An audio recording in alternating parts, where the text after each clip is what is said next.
Tanpa banyak basa-basi, langsung aja kita lanjutkan. Cerita dilanjut di mana Xiaoyan mencoba teknik perubahan 3 api misterius. Tato klan di keningnya bereaksi. Sun Er yang melihat pencapaian Xiaoyan membuat dia cukup senang. Di sini Xiaoyan mengetahui jika teknik perubahan api misterius adalah ciptaan dari leluhurnya, yaitu Xiao Xuan. Sekarang Xiaoyan telah benar-benar mengetahui versi lengkap dari teknik perubahan 3 api misterius. Xiao Xuan yang melihat itu meminta Xiaoyan sudah cukup untuk memuji dirinya karena sudah tidak ada lagi yang bisa dia berikan kepada Xiaoyan. Xiao Xuan berkata jika segalanya telah dia ceritakan dan pengetahuannya telah dia berikan. Xiao Xuan pun menyuruh Xiaoyan dan Sun Er agar segera pergi. Namun di sini Xiaoyan berkata, jika Xiao Xuan tidak perlu lagi di sini karena dia bisa ikut bersama Xiaoyan keluar dari makam surgawi ini. Xiao Xuan pun menjelaskan jika dia hanyalah gumpalan energi spiritual. Ketika dia melangkah keluar dari makam surgawi ini, maka dia akan hancur dan benar-benar akan menghilang. Xiao Xuan pun mengirim Xiaoyan dan Sun Er keluar dan dia berpesan agar Xiaoyan dan Sun Er segera menikah untuk bisa melanjutkan garis keturunan klan Xiaonya. Xiaoyan yang telah dikirim keluar dari dimensi masih berteriak mengatakan jika dia akan bekerja keras, dan Xiaoyan bersumpah jika suatu hari nanti dia akan kembali dan membawa Xiao Xuan keluar dari sini. Jadi Xiaoyan meminta Xiao Xuan untuk menunggunya kembali. Xiao Xuan sambil tersenyum sambil bergumam jika Xiaoyan bisa kembali ke sini di waktu dirinya telah mencapai Daudi, karena dia akan menunggu Xiaoyan di tempat ini. Berpindah kepada Xiaoyan dan Sun Er, mereka sudah berada di luar makam. Di sini terlihat jika Xiaoyan cukup sedih mengetahui keadaan leluhurnya sekarang. Sun Er yang melihat Xiaoyan sedih, dia berkata jika mereka berdua pasti akan kembali ke tempat ini suatu hari nanti. Mendengar itu, Xiaoyan kembali bersemangat lalu berjanji cepat atau lambat dia akan menghancurkan aula jiwa, menyelamatkan ayahnya dan membangkitkan leluhur Xiao Xuan. Sun Er pun tersenyum dan dia berkata jika dia akan selalu menemani Xiaoyan. Cerita berpindah di mana Hunya dan Hunli sedang bertarung melawan tubuh energi. Mereka berhasil mendapatkan beberapa batu energi bintang 9. Di sini saat Hunya dan Hunli mengingat mereka tidak bisa menghabisi Xiaoyan, membuat mereka menjadi sedikit kesal hingga menghancurkan beberapa batu di sana. Namun hal yang tak terduga pun muncul. Di atas batu yang tinggi terlihat bayang-bayang 2 orang dari kejauhan. Ternyata itu adalah Xiaoyan dan Sun Er. Saat Hunya dan Hunli menyadari itu, mereka terkejut karena berpikir jika mungkin sekarang ada Xiao Xuan di samping Xiaoyan. Tanpa banyak bicara, Xiaoyan melesat dengan cepat sambil berkata jika untuk membasmi Hunya dan Hunli tidak perlu sampai ke leluhur Xiao Xuan, cukup dirinya saja. Hunya pun terkena pukulan Xiaoyan dengan telak hingga mengeluarkan darah dari mulutnya. Bahkan dia terlempar hingga menghancurkan batu yang menghalangi tubuhnya. Hunya terluka parah hanya dengan 1 pukulan, membuat dia sangat marah. Lalu meledakkan dokinya hingga wujud dari ular besar muncul. Itu adalah teknik piton pelahap jiwa surgawi. Namun Xiaoyan yang ada di sana tidak bergerak sedikit pun. Xiaoyan tersenyum lalu membakar piton itu dengan api 3000 teratai hati, membuat piton itu hancur melebur menjadi seperti debu. Hunya yang sedang bersimbah darah masih tertawa. Ternyata Hunli sudah siap dengan serangan mematikan. Sekali lagi Xiaoyan tidak bergerak, hanya memasang wajah sedingin es kepada orang-orang aula jiwa itu. Cerita berpindah ke gerbang makam di mana semua orang menunggu semua untuk keluar. Di sini tetua Tong akhirnya membuka gerbang makam surgawi, lalu beberapa sosok keluar menceritakan berbagai pengalaman yang mereka dapat sewaktu berada di dalam makam surgawi. Namun di sini tetua Tong heran kenapa Sun Er dan Choyan belum juga keluar. Mendengar ini beberapa orang aula jiwa tertawa senang. Mereka mengira jika Xiaoyan telah dihabisi oleh Hunyak dan Hunli. Tianqi yang mendengar itu menjadi marah, membuat orang-orang aula jiwa sedikit bergetar. Namun tiba-tiba Hunyak dan Hunli dilempar dari dalam gerbang makam surgawi. Setelah diperiksa ternyata mereka berdua telah tiada. Kejadian ini membuat semua orang terkejut, namun ada juga yang malah bersyukur karena perilaku Hunyak dan Hunli sangat tidak baik. Salah satu tetua dari aula jiwa itu menjadi marah dan dia ingin menuntut balas atas kematian Hunyak dan Hunyi. Hal ini membuat Tianqi juga meledakkan dokinya sebelum Xiaoyan datang. Dengan dingin dia berkata, jika yang menghabisi Hunyak dan Hunli adalah dirinya. Sambil tersenyum, Xiaoyan dengan santai menantang tetua itu untuk maju dan membalas dendam jika dia memang memiliki keberanian. Merasa diprovokasi membuatnya meluncurkan serangan berupa ratusan rantai menyerang ke arah Xiaoyan sebelum diledakkan oleh Guxian dengan mudah. Guxian menjelaskan jika Hunyak dan Hunli telah beberapa kali berusaha membunuh Sun Er selaku tuan putri dari klan Gu, dan mereka beruntung karena sudah mati di tangan Xiaoyan. Tetua Tong yang melihat situasi semakin panas, dia berkata, jika dia tidak suka bertarung, tapi jika keamanan tuan putri dari patriark klan Gu terancam, maka dia akan menemani mereka sampai akhir. Akhirnya beberapa ahli tingkat tinggi saling menatap dengan tajam ke arah orang-orang aula jiwa. Hal ini membuat orang aula jiwa dibuat tidak berdaya dan hanya bisa tercengang. Tetua aula jiwa itu berkata jika mereka akan membalas dendam dengan apa yang menimpa Hunyak dan Hunli. Xiaoyan yang mendengar itu menjadi dingin dan dia mengingatkan, jika dendam leluhurnya, gurunya, ayahnya, dan Papiliun Bintang Jatuh harus dituntaskan di masa mendatang. Dengan membawa tubuh Hunyak dan Hunli, dua tetua aula jiwa itu memutuskan untuk pergi sambil berkata jika mereka akan menunggu Xiaoyan di aula jiwa jika dia memang ingin menuntaskan urusannya bersama aula jiwa. Xiaoyan yang tidak memperdulikan mereka dengan wajah acuh tak acuh. Dia bersama Sun Er tersenyum tipis melihat orang aula jiwa pergi dengan wajah yang tak berdaya. Lalu Hun Tianqi menemui Xiaoyan dan meminta Xiaoyan agar tidak memperdulikan hal ini. Hun Tianqi pun memuji peningkatan Xiaoyan yang stabil dan sangat baik. Xiaoyan dengan wajah gembira menangkupkan tangannya seraya berterima kasih. Di sini Hun Tianqi menyampaikan pesan dari Tianhuo dan yang lainnya kepada Xiaoyan. Jika mereka telah kembali ke Papiliun Bintang Jatuh dan mereka meminta Xiaoyan segera menyusul jika sudah keluar dari makam surgawi.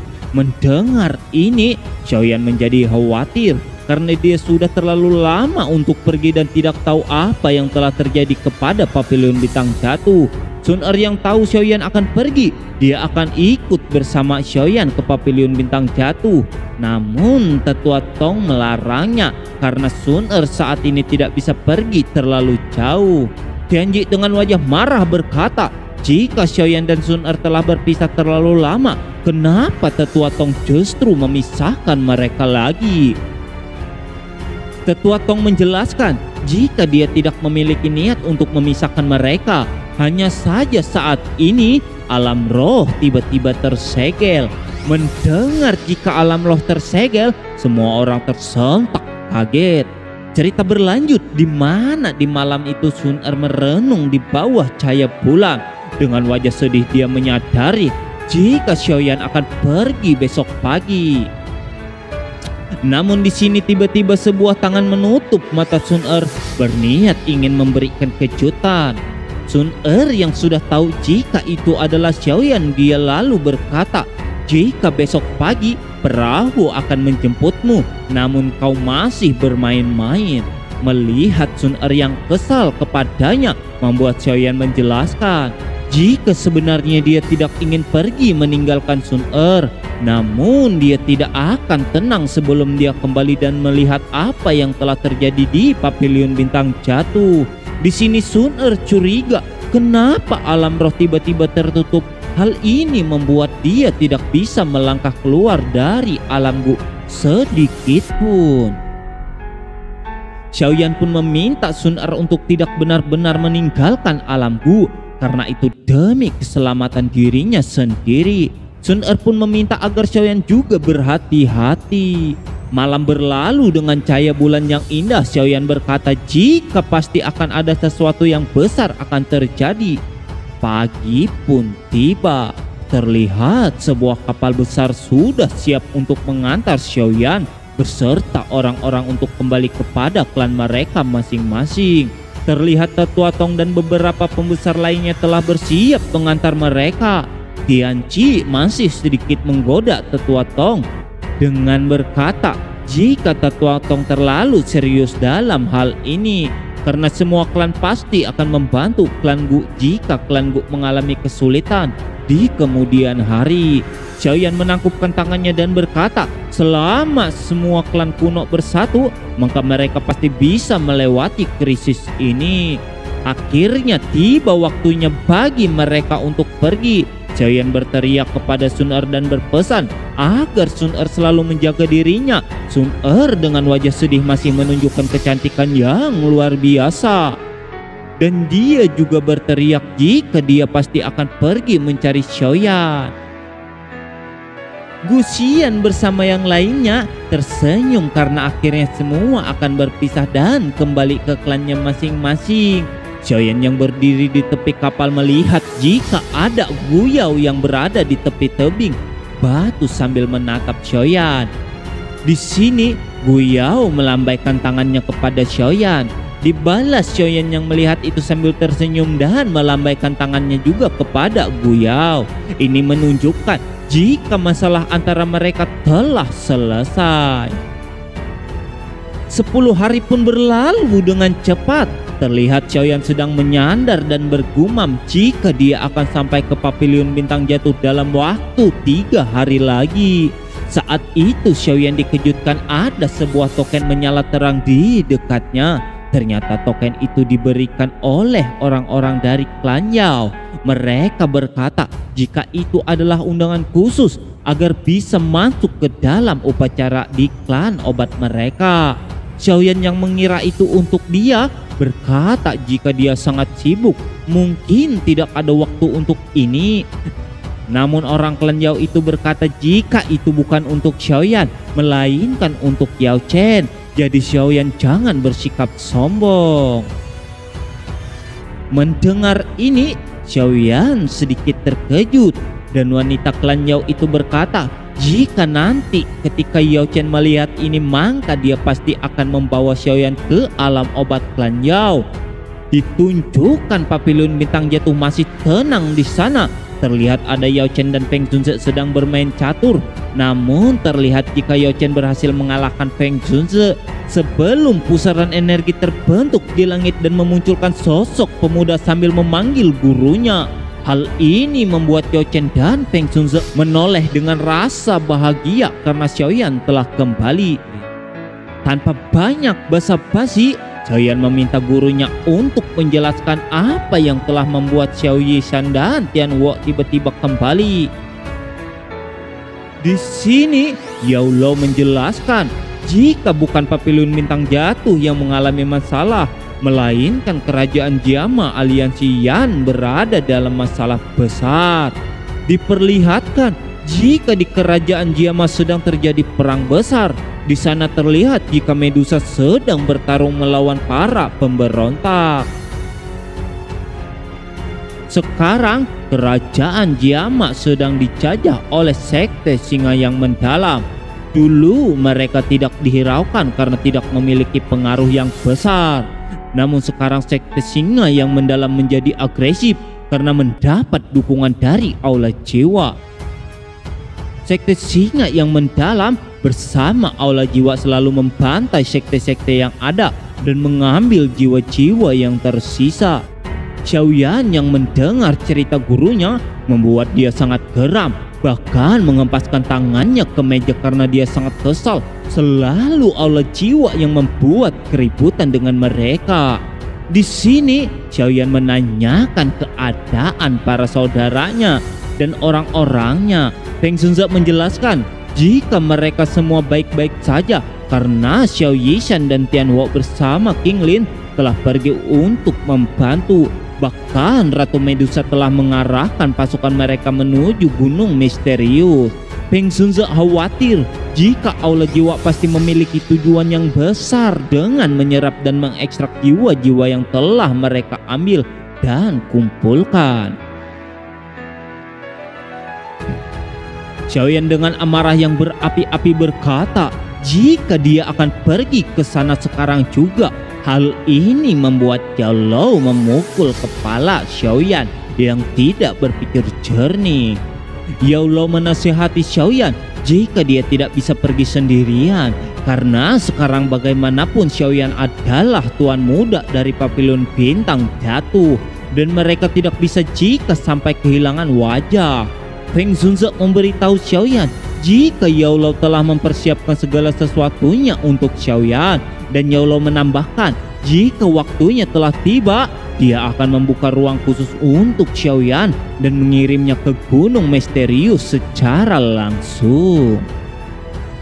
Xiaoyan yang mendengar itu hanya bisa berterima kasih kepada gurunya dan juga paman Feng Zunze-nya. Di sini kita dibawa ke benteng dari Gunung Misterius. Terlihat sebuah energi dari pemimpin sekte singa mendalam. Dia memperingatkan Medusa agar tidak melawan karena ini adalah peringatan terakhir untuk Medusa.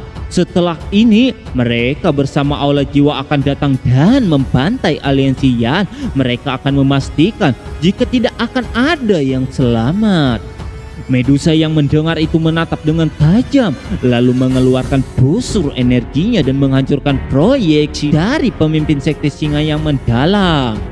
Tidak hanya itu, anak panah dari Ratu Medusa juga melesat ke arah barisan dari pasukan sekte singa mendalam, membuat mereka tercengang ketika anak panah itu menancap dan meledak tepat di depan pemimpin dari sekte mereka.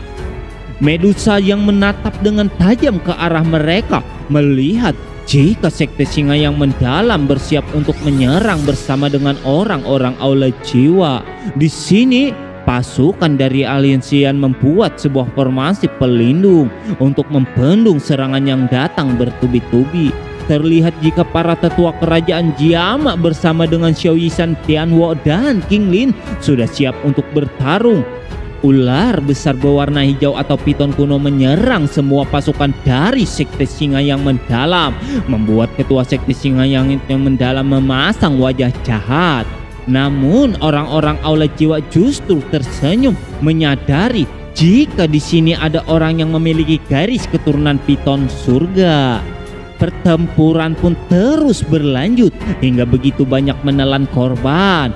Dan di tengah pertempuran kita diperlihatkan jika ada sosok anak kecil yang berambut merah. Anak kecil ini sambil menggunakan ketapel untuk membantu aliansi Yan menghadapi para pemberontak. Hal ini membuat ketua sekte singa mendalam marah dan mengancam akan menyelesaikannya hari ini. Medusa yang melihat anak kecil itu menjadi marah dan bertanya di mana orang yang mengurusnya hingga dia bisa datang ke medan perang. Ternyata yang menjaga anak kecil itu sudah tidak berdaya dengan posisi yang terikat. Di sini kita tahu jika nama dari anak kecil itu adalah Xiao Xiao. Medusa berteriak meminta Xiao Xiao untuk kembali, namun Xiao Xiao sangatlah nakal. Dia tidak memperdulikan Ratu Medusa.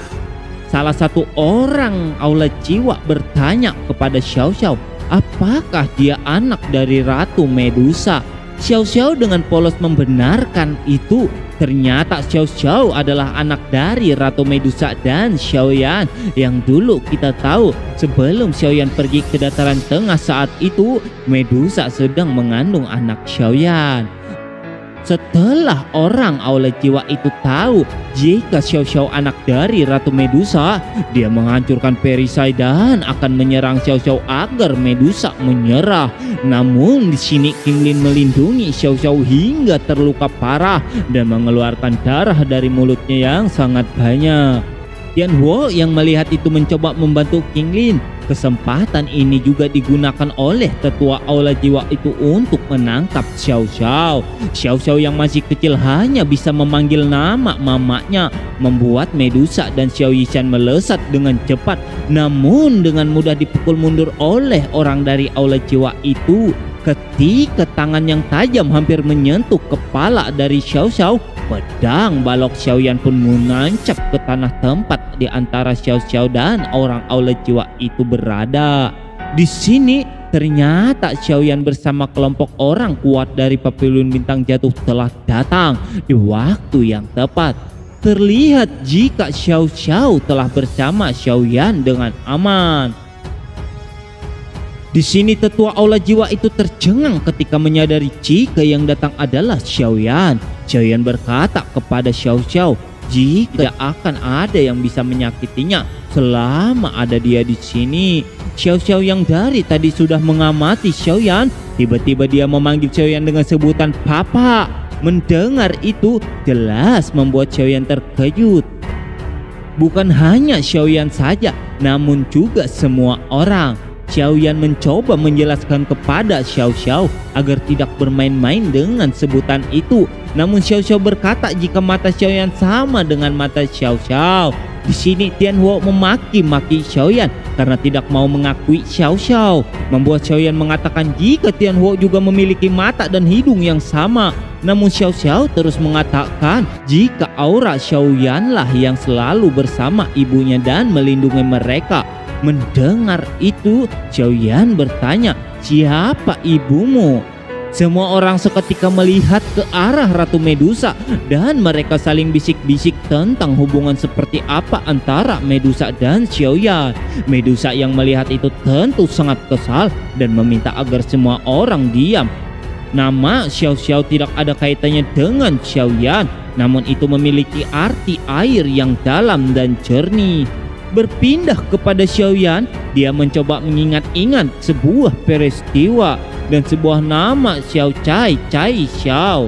Orang-orang melihat itu menjadi berteriak jika sekarang Xiaoyan benar-benar telah ingat dengan kejadiannya. Dan ternyata benar jika Xiao Xiao adalah anak Xiaoyan dengan Ratu Medusa. Tetua dari Aula Jiwa itu sudah muak mendengar mereka semua. Dia menyerang Xiaoyan dan memperingatkan mereka semua jika saat ini bukan waktunya untuk mereka bersantai. Medusa yang melihat Xiao Xiao diserang, sekali lagi dia marah dan akan menyerang kembali. Sekarang Medusa berdiri di depan Xiaoyan. Xiaoyan yang melihat ini hanya tersenyum sambil memanggil nama Cailin. Di sini Xiaoyan menyerahkan Xiao Xiao kepada Medusa. Dia berkata jika Medusa selalu melindunginya, jadi kali ini biarkan dia yang melindungi mereka. Di sini Xiaoyan sangat mengenal orang Aula Jiwa yang berada di depan mereka. Ternyata itu adalah Tianjun ke-9. Medusa yang melihat Xiaoyan membuat dia membayangkan di masa lalu. Dia dan Xiaoyan selalu dingin dan tidak memiliki hubungan yang baik. Namun sekarang perasaan mulai tumbuh di antara mereka. Bahkan Medusa mengagumi kekuatan Xiaoyan saat ini, sungguh luar biasa. Di sini Xiaoyan berteriak, jika siapapun yang menghalangi jalan mereka maka dia harus mati. Seketika semua orang kuat dari Paviliun Bintang Jatuh langsung menyerang dan tetua dari sekte singa yang mendalam melesat ke arah Xiaoyan dengan niat membunuh yang sangat padat. Xiaoyan yang melihat ini tidak bergeming sedikit pun. Namun seketika api ungu kecoklatan melonjak dari tubuhnya dan dia menggunakan teknik tapak dewa kuno. Seketika energi yang sangat besar menyapu semuanya. Bukan hanya tetua sekte singa yang mendalam, namun juga bala pasukan mereka disapu rata. Melihat ini, semua orang dari aliansi Yan bersorak senang. Tianjun ke-9 melihat itu langsung melesat ke arah Xiaoyan dengan serangan yang kuat. Namun kali ini Xiaoyan tersenyum ketika serangan dari Tianjun ke-9 akan mengenai Xiaoyan. Di saat itulah mereka dibuat terkejut ketika melihat armor naga ponik surga menyelimuti tubuh Xiaoyan. Tidak hanya sampai di situ, Xiaoyan kembali dengan menggunakan teknik tangan penciptaan surga. Tianjun ke-9 yang melihat itu berulang kali dibuat terbelalak dan tidak percaya dengan apa yang telah dia lihat. Tidak bisa menghindar, Tianjun ke-9 hanya bisa berusaha menahan serangan Xiaoyan. Namun alhasil dia terlempar dengan keadaan terluka parah. Ketika Xiaoyan akan memberikan serangan terakhir ke arah Tianjun ke-9, tiba-tiba Tianjun ke-9 itu meledakkan sebuah doki yang menciptakan sosok raksasa berukuran ratusan kaki. Raksasa Tianjun ke-9 itu langsung menahan teknik penciptaan surga milik Xiaoyan. Hal ini sedikit mengejutkan Xiaoyan. Di sini Xiaoyan berteriak dengan keras karena dendamnya kepada aula jiwa sudah terlalu besar. Xiaoyan berteriak, jika hari ini Tianjun ke-9 harus mati di tangannya, siapapun yang datang hari ini, Xiaoyan tidak peduli. Oke guys, terima kasih telah menonton video ini sampai selesai. Mohon maaf apabila ada kesalahan atau kepleset-keplesetan dalam membacakan alur cerita.